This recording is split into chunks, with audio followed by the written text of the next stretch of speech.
آخر لن ينال الله لحومها ولا دماؤها ولكن يناله التقوى منكم وقال الله تعالى في موضع آخر فصل لربك وانحر উপস্থিত শ্রদ্ধেয় সম্মানিত আজকের জুমার মুসাল্লিগণ, সর্বাগ্রে আমরা সেই মহান করুণাময় রব্বুল আলামিনের প্রশংসা, তিনারই হামদ সানা, তিনারই তারিফ করি, যিনি আমাদেরকে সমস্ত কাজকর্ম ছেড়ে ফেলে আমরা মসজিদে উপস্থিত করেছি ইবাদতের উদ্দেশ্যে। তাই সকলে বলে আলহামদুলিল্লাহ। তারপরে পরে আমাদের ধর্মের গুরু, ধর্মের নেতা, সর্বকালের সর্বযুগের সর্বশ্রেষ্ঠ মহামানব জনাবে মুহাম্মদুর রাসূলুল্লাহ, সকলে বলি সাল্লাল্লাহু আলাইহি ওয়াসাল্লাম। তিনার প্রতি সহস্র শান্তির ধারা বর্ষিত হোক।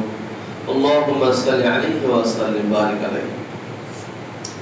আমি আপনাদের সম্মুখে পবিত্র কালাম অর্থাৎ কোরআনুল কারীম থেকে তিন জায়গা থেকে তিনটা আয়াত তেলাওয়াত করেছি। সেই কোরআনকে সামনে রেখে আমি আমার সংক্ষিপ্ত তথ্যবল বিবরণ তোলার চেষ্টা করিব ইনশাআল্লাহ আজিজ। ওয়া তৌফিক ইল্লা বিল্লাহ আলাইহি তাওয়াক্কালতু ওয়া ইলাইহি উনীব। আমরা মুসলিম, আমরা জানি যে আমরা মুসলিম। মনের মধ্যে দৃঢ় বিশ্বাস রয়েছে যে আমরা মুসলিম বটে, কিন্তু যে আল্লাহ পাক রব্বুল আলামিন আমাদের মধ্যে, আমাদের মাথার উপরে যে বিধান চাপিয়েছে, যে বিধান শরিয়াহ বলা হয়, শরীয়তের বিধান,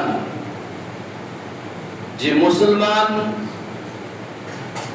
আল্লাহ পাক রব্বুল আলামিনকে এক বলে বিশ্বাস স্থাপন করার পরে আল্লাহ পাক রব্বুল আলামিনের উদ্দেশ্যে, তার নেকির উদ্দেশ্যে সে আমল করবে, অর্থাৎ সওয়াবের উদ্দেশ্যে সে আমলে পরিণত করবে, অর্থাৎ ইবাদত করবে। তো মুসলমান নামে আজকে আমাদের ইবাদত আমরা দেখতে পাচ্ছি। আরবির 12টা মাস আছে, তার মধ্যে একটা নাম রমজান। সেই মাসটাতে পরিলক্ষিত হচ্ছে, দেখা যাচ্ছে যে মানুষ তখন ইবাদতে মগ্ন। সে তারাবি সালাত বলেন, 5 ওয়াক্ত সালাত বলেন, এর মাস পরিপূর্ণ সিয়াম পালন করেন। মনে হচ্ছে তখন মহান প্রভু আছে, আর বাকি 11 মাসে নেই। আমাদের উদ্দেশ্যে আল্লাহ পাক রব্বুল আলামিন যে যুগে যুগে কালে কালে নবী ও রাসূলদের পাঠিয়েছেন, তাদের কোন স্লোগান যে ছিল, তাদের যে স্লোগান ছিল লা ইলাহা ইল্লাল্লাহ, আল্লাহ ছাড়া কোন সত্য মাবুদ নেই, আল্লাহ ছাড়া কোন সত্য ইলাহ নেই, আপনি তারই ইবাদত করবেন, তারই বন্দেগী করবেন।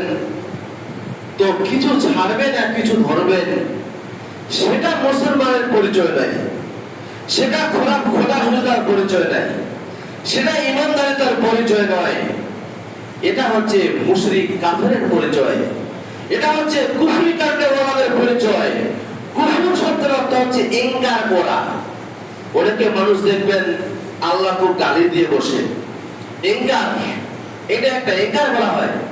গালি দিয়ে বসে যে আল্লাহ এত বৃষ্টি দিচ্ছে, কি আল্লাহ ভুঙ্গা হয়ে গেছে, এরকম একটা গালি। আপনার আল্লাহ পাক রব্বুল আলামিনের বিধান যে মানুষ কোরআন এবং সুন্নাহ সেটাকে বলা হচ্ছে বিধান, সেই বিধানকে মানুষ কোন নোংরা জায়গায় ফেলে, সেটাকে ইনকার করা বলা হয়। আরেকটা ইনকার করা বলা হচ্ছে মানুষ, আল্লাহ পাক রব্বুল আলামিন বলেন তোমাদের মধ্যে যখন কোনো বিবাদ সৃষ্টি হবে, তোমাদের মধ্যে যখন কোনো বিবাদ সৃষ্টি হবে, কোনো ঝগড়া ঝাঁটি সংসারের মধ্যে থাকাকালীন, গ্রামের পাড়া প্রতিবেশীর মধ্যে থাকাকালীন তোমাদের কোনো ঝগড়াঝাটির সৃষ্টি হয়, তো তোমরা বলছো তোমরা ফিরে যাও ফারুদ্দু ইলা আল্লাহি ওয়া রাসূলি, তোমরা চলো আল্লাহ এবং আল্লাহ রাসূল সাল্লাল্লাহু আলাইহি বিধান উঠান। সেখানে দেখেন কি হিসেবে ফয়সালা করা বলা হচ্ছে।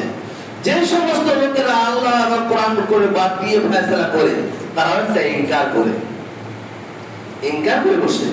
তাহলে আল্লাহ বলছেন কোরআন কারীমের মধ্যে, আফাতুমিনুনা বিবা'দিল কিতাব ওয়া তাকফুরুনা বিবা'দ, কিছু সংখ্যক মানবে আর কিছু সংখ্যক ছেড়ে দিবে। এটা মুসলমানের খোদাবিরুদ্ধার ইমানদারিতার পরহেজগারিতার লক্ষ্য নয়। এরা ভুলটার নজর নয় যে কিছু মানবো আর ছেড়ে দিব, তা নয়। আজকে আমাদের আল্লাহ পাক রব্বুল আলামিন কোরআন কারীমের মধ্যে ঘোষণা করেছেন যে ওয়া খালাকতুল জিন্না ওয়াল ইনসা ইল্লা লিয়াবুদুন, আমি মানব জাতি এবং জিন জাতিকে সৃষ্টি করেছি আল্লাহ তাআলার ইবাদত বন্দী করার জন্য। মানুষ আজ হাকার মধ্যে, মানুষ আজ চিন্তিতের মধ্যে, কুরবানি করতে পারবো কি পারবো না, কি যে হবে, মানুষ একটা চিন্তার মধ্যে পড়ে আছে। আর চিন্তার কথা যে আমরা যে নিয়মিত ভাবে কুরবানি দিয়ে থাকি, প্রতি বছরে যে পালন করে থাকি, সেটা আমাদের এবার হচ্ছে না বা হবে, কি ব্যাপার, কি মানুষের চিন্তিত।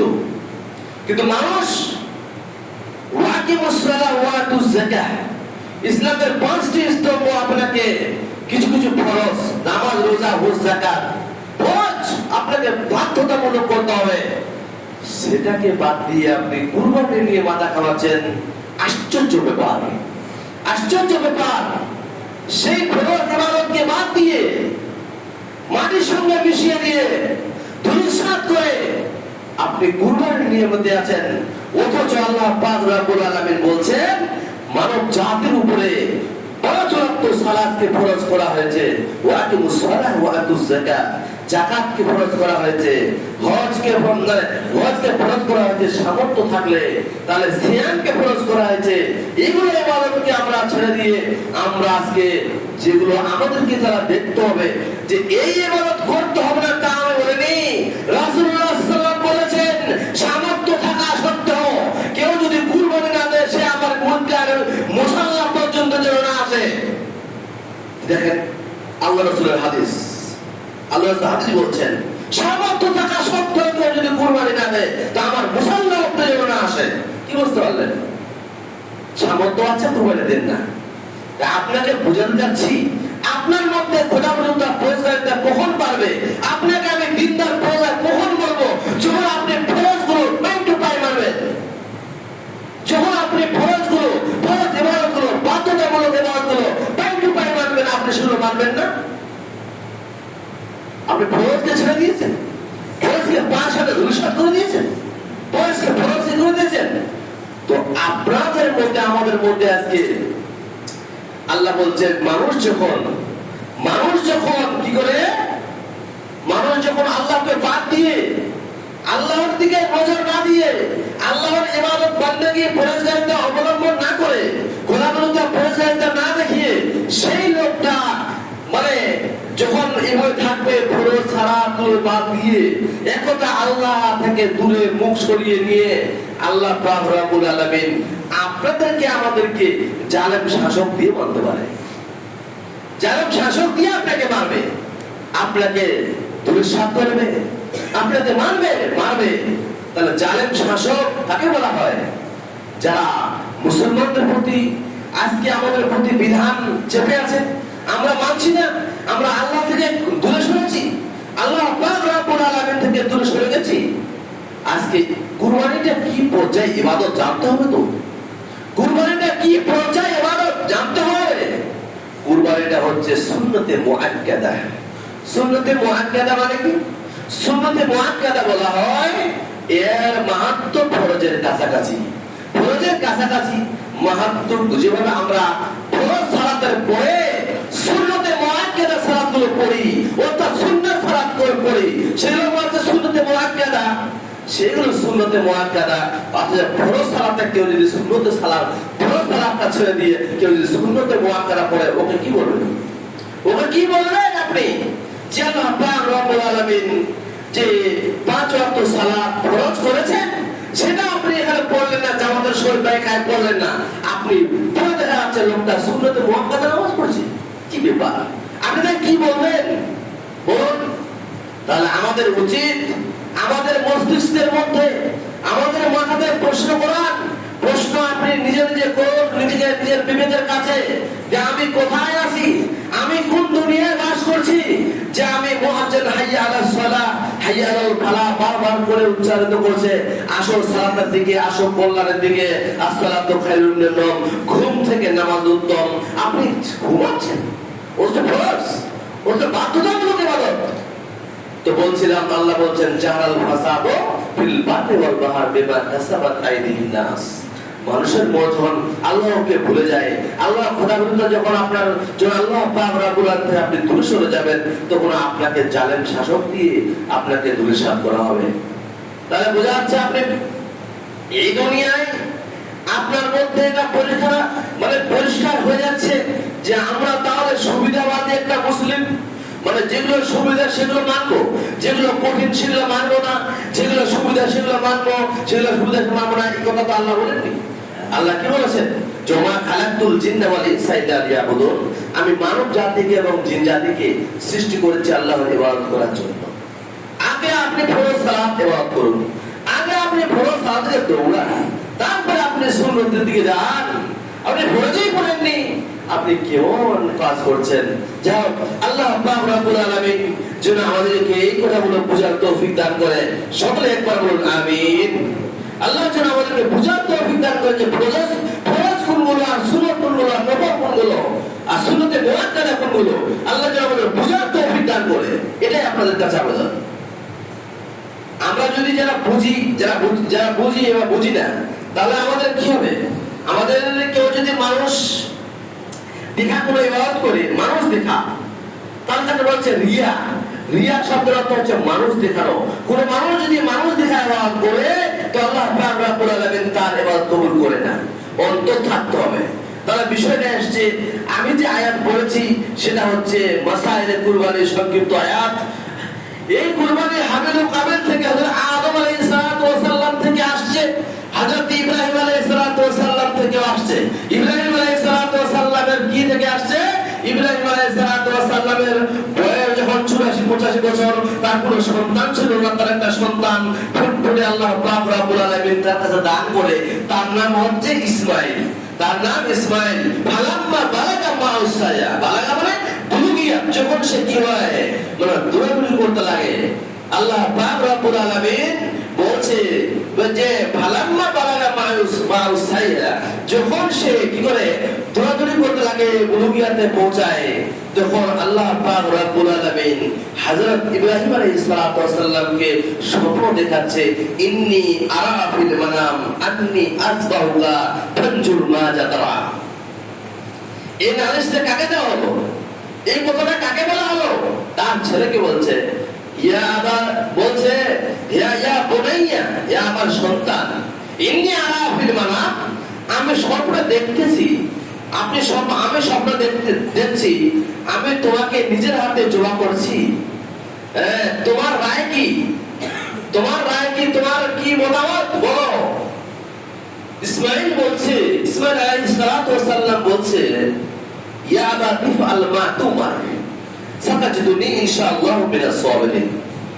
হে আমার বাবা, তুমি যা স্বপ্ন দেখেছো, তুমি সেটাকে বাস্তবায়িত করো, ইনশাআল্লাহ আল্লাহ পাক রব্বুল আলামিন আমাকে ধৈর্য ধারণের মধ্যে পাবেন, আমি সবর অবলম্বন করতে কোরআনের মধ্যে থেকে পাবেন। ইতিহাস আপনারা জানেন, আপনার মুখস্থ আছে, ও তো বড় দরকার নেই। এখানে আপনাকে জাস্ট আমি স্মরণ করে দিচ্ছি যে ইব্রাহিম আলাইহিস সালাম থেকে, যে ইব্রাহিম সাল্লাম যখন তাকে জবাব করবে, তো আল্লাহ বলছেন কানসাদ ডাক্তার রুইয়া, কানসাদ ডাক্তার রুইয়া, তুমি তোমার স্বপ্নটা সত্যি করেছো, অতএব সত্যি হয়েছে, তোমাকে আমি পরীক্ষা করার জন্য এই কথা বলেছিলাম, সেই পরীক্ষায় তুমি উত্তীর্ণ হয়েছো, তুমি পাস করেছো, কোনো সন্দেহ নেই। তাহলে ইব্রাহিম আলাইহিস সালামকে পরীক্ষা করার জন্য আল্লাহ পাক রব্বুল আলামিন এই বিধান কে বলেছিলেন, এই কাজ করতে বলেছিলেন যে ইব্রাহিম আলাইহিস সালামকে। তাহলে এই কুরবানি ইব্রাহিম আলাইহিস সালাম থেকে আসছে। আচ্ছা, কুরবানি শব্দের অর্থ কি? কুরবানি শব্দ নৈকট্য হাসিল করা, ত্যাগ করা। আপনি ত্যাগ করবেন আল্লাহর রাস্তায়। তাহলে এই যে কুরবানি আমরা বিধানটা পেলাম, এই বিধানের পালন করার দিক দিয়ে আমাদের যে সরকার রয়েছে, তিনি কি করেছেন? এটাকে মানা করেছেন, জীব হত্যা মানা করেছেন। কিন্তু রাসূলুল্লাহ সাল্লাল্লাহু আলাইহি ওয়াসাল্লামের হাদিস উঠান, তিনি মানা করলেন গরু জবাই করতে, কিন্তু রাসূলুল্লাহ সাল্লাল্লাহু আলাইহি ওয়াসাল্লাম হাদিস কোরআন এখানে আপনি 4-5 ধরনের আপনি পশু জবাই করতে পারছেন। আপনার থেকে কুরবানি দূরে সরেনি। যারা ভাবছেন কুরবানি দূরে সরে গেছে, না, সরেনি। আপনি করতে পারেন উট, আপনি করতে পারেন ছাগল, আপনি করতে পারেন দুম্বা, আপনি করতে পারেন মহিষ, আপনি করতে পারেন এই সমস্ত নারী পুরুষ যে ছাগল, বকরি, বকরা এইভাবে আসছে, এগুলো আপনি করতে পারেন। আপনাকে বলা হচ্ছে গরু জবাই না করতে, মানা করতে। তো আপনি বাদ বাকি আপনার যে অপশনগুলো রয়েছে, উট রয়েছে, ছাগল রয়েছে, ভেড়া রয়েছে, দুম্বা রয়েছে, আপনি সেখান দিয়ে যান, সেখান দিয়ে করুন। এখন কিছু আমি আপনাদের হাদিস বলে শোনাচ্ছি, আপনি অপশন পাচ্ছেন না গরুতে, তা আপনি ওখানে যান, ওগুলোতে করুন। আপনার অপশন খোলা আছে, আপনার অপশন আছে, আপনার মধ্যে আছে যে আমি এটা করবো, এটা বাদ দিলাম তো এটা করবো। এভাবে করে বলছেন রাসূলুল্লাহ সাল্লাল্লাহু আলাইহি ওয়াসাল্লাম। বলছেন ইবনে আব্বাস রাদিয়াল্লাহু তাআলা আনহু থেকে হাদিস বর্ণিত, তিনি বলছেন যে আল্লাহ রাসূল সাল্লাল্লাহু আলাইহি ওয়াসাল্লাম, ইবনে আব্বাস বলছেন, আমরা রাসূলুল্লাহ সাল্লাল্লাহু আলাইহি ওয়াসাল্লামের সঙ্গে কোথায় ছিলাম? সফরে। কোথায় ছিলাম? কুননা ফি সাফারিন, আমরা সফরে ছিলাম। আমরা এমন তো অবস্থায় আমাদের মধ্যে কুরবানি এসে হাজির হয়, যেভাবে আমাদের মধ্যে কুরবানি এসেছে। আসেনি? জিলহজ মাসের 10 তারিখে কুরবানি এসেছে, জিলহজের আজকে 4 তারিখ, তাহলে আর 6 দিন পরে কুরবানির দিন এসেছে। তাদের মধ্যে একটা কুরবানির দিন এসে যায় সফরে হারাতে। তিনি বলছেন, আমরা 7 জনে মিলে একটা গরুতে শরীক হয়েছিলাম। আমরা 7 জনে মিলে একটা গরুকে কুরবানি দিয়েছিলাম। ওয়াশারা বাইরিন, এবং 10 জনে মিলে একটা উটকে কুরবানি করেছিল। বলছে 10 জনের মধ্যে একটা কুরবানি উট, আর 7 জনে মিলে একটা গরু। তার মানে আপনি 7 জনে মিলে একটা গরু দিতে পারেন, আর 10 জনে মিলে একটা উট দিতে পারেন। হাদিস পরিষ্কার। তাহলে বোঝা যাচ্ছে যে আপনি এগুলো করতে পারেন, যে তার মানে এগুলো আপনি ভাগ দিতে পারেন। আপনার কাছে হাদিসটা বলার একমাত্র উদ্দেশ্য, আপনি কুরবানি করবেন না গোশ খাবেন। ওই কারণে কেউ যদি বলে আমি গোশ খাবো, তাহলে আপনার কুরবানি হবে? আপনার নিয়তটা কোথায়? যারা এইভাবে মনে করছেন যদি গরু এবং উটের মধ্যে ভাগ দেখা যাচ্ছে, বাকি জায়গায় ভাগ দেখা যায় না। রাসূলুল্লাহ সাল্লাল্লাহু আলাইহি ওয়াসাল্লাম কি করেছেন? ভেড়াকে, দুম্বাকে কি করেছেন? কুরবানি করেছেন। এখানে আমরা হাদিসের মধ্যে দেখতে পেলাম না যে ছাগলে ভাগ রয়েছে, দুম্বার ভাগ রয়েছে, কোন ভেড়াতে ভাগ রয়েছে, নেই ভাগ। আপনাকে এটা যে কুরবানি দিবেন, তো কি দোপায়া দিবেন না চতুষ্পদ? আল্লাহ পাক রব্বুল আলামিন উঠান সূরা হজ, ওয়া লিকুল্লি উম্মাতিন জাআলনা মানসাকান লিয়াযকুরু ইসমাল্লাহ আলা মা রাযাকাহুম মিন বাহিমাতিল আনাম। চলে আসুন, আল্লাহ পাক রব্বুল আলামিন সূরা হজের মধ্যে পরিষ্কার বলছেন, ওয়া লিকুল্লি উম্মাতিন জাআলনা মানসাকান, আমি প্রত্যেক উম্মত, প্রত্যেক সম্প্রদায়ের মধ্যে কুরবানি করার একটা ব্যবস্থা করে দিয়েছিলাম। ওয়া লিকুল্লি উম্মাতিন মানসাকান লিয়াযকুরু ইসমাল্লাহ, তারা আল্লাহর রাস্তায় জবাই করবে এবং আল্লাহর নাম নেবে। বলছে লিকুল্লি উম্মাতিন জাআলনা মানসাকান লিয়াযকুরু ইসমাল্লাহ আলা মা রাযাকাহুম মিন বাহিমাতিল আনাম, তারা যে জবাই করবে তারা চতুষ্পদ জন্তু করবে। বুঝা যায় যে চতুষ্পদ জন্তু আপনাকে দিতে হবে, সেটা হবে গৃহপালিত পশু, যেটা আপনি বাড়িতে পশু পালাচ্ছেন, যেটা আপনি বাড়িতে করেছেন। তাই আপনাদেরকে বলি যে আমরা আমাদের গরু না কুরবানি করতে পারলেও আমাদের আরো অপশন আছে, আমরা সেটাকে দিতে পারবো। অযথা কেউ মানে উল্টো পাল্টে প্রশ্ন না করে এটা করুন, এটা আপনি বলুন যে আল্লাহ যদি আপনি কুরবানি দিতে ইচ্ছা করেন, ইচ্ছা পোষণ করেন, তাহলে আপনি এগুলা দেন। আমাদের সরকার, আমাদের বর্তমান শাসক দল, শাসক সরকার যে আমাদের প্রতি আইন লাগু করেছে, সেই আইনকে যদি আমরা হাতে নিই তাহলে আমাদের ক্ষতি হতে পারে, আমরা ক্ষতিগ্রস্তের মধ্যে যাব। আপনি ক্ষতি হতে পারে, আর শুধু আপনার ক্ষতি নয়, আপনার ক্ষতি থেকে আপনার পরিবার, আপনার সন্তান সন্ততি, আপনার মা বাবা, আপনার আরো অনেক কিছু রয়েছে, আপনার ভাগিদার, আপনার পাড়া প্রতিবেশী সবাই দুঃখের মধ্যে থাকবে। অতএব আপনারা এখানে যাবেন না। আপনি আল্লাহ পাক রব্বুল আলামিন এবং নবী সাল্লাল্লাহু আলাইহি ওয়াসাল্লামের হাদিস থেকে প্রমাণ পাচ্ছি যে আমরা গরুকে না দিতে পারলেও আমরা অন্য অপশন আমরা পাচ্ছি, আমরা কুরবানি দেব একমাত্র আল্লাহর উদ্দেশ্যে। প্রমাণ কোথায় যে আল্লাহর উদ্দেশ্যে আমরা কুরবানি দেব? লা ইয়ানাল্লাহু লুহুমুহা ওয়ালা দিমাউহা ওয়ালাকিন ইয়ানালুহু তাকওয়া মিনকুম। আল্লাহ পাক রব্বুল আলামিন বলছেন, আল্লাহ পাক রব্বুল আলামিনের কাছে কোনো রুজি, কোনো রক্ত, কোনো হাড় মাংস গরু পৌঁছায় না, ছাগলের পৌঁছায় না, তোমার পৌঁছায় না, শুধু পৌঁছায় আপনার নিয়ে, আপনার দেহ। আপনি যে সেটা কুরবানি করবেন সেটা যেন হালাল টাকায় হয়, হালাল রুজি রোজগার হয়, যেন আপনার হালাল হয় না। এটা আপনার উদ্দেশ্য, যেটা আপনার উদ্দেশ্য। আপনি যদি সালাতে করতে আসেন, যে উজু করতে আসবেন না, উজু করে আসবেন না, নিশ্চয় উজু করে আসবেন। অনুরূপ ভাবে আপনি যদি কুরবানি দিতে চান, আপনার টাকাটা হালাল চাই, আমরা নিশ্চয়ই আমরা কুরবানি দিব বলে আল্লাহর উদ্দেশ্যে দেওয়ার পর সেটা আমাদের রিজিক হবে, সেটা আমাদের রিজিক হবে। আমরা দিলাম আল্লাহর রাস্তায় বটে, কিন্তু আমাদের সেটা রিজিক হবে, সেটা আমি রিজিক করে দিয়েছি তোমাদের খাওয়ার জন্য। আল্লাহর কাছে রক্তমাংস পৌঁছান, আপনি কি করবেন?